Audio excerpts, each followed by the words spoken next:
Əli əleyhissalamın Xəndəq günündə bir dənə zərbəsi bütün insanların, cinnilərin qiyamətəcən nə qədər ibadət eləyiblər, hamısından üstündür. Nəyə görə? Çünki o zərbət olmasaydı daimi İslam olmayacaqdı.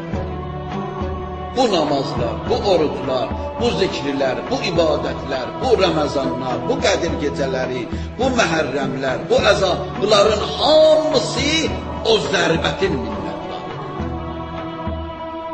Onun nəticəsində buyurdular.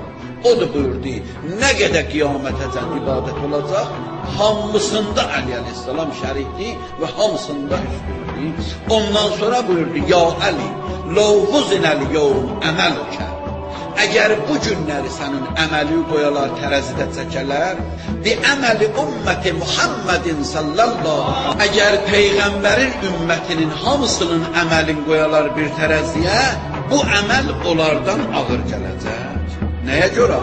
Zalikə, o buna görədir ki, İnnəhu ləm yəbqə beytun min buyutil müşrikin illa və qəd dəxələhu vəhənun bi qətlikə.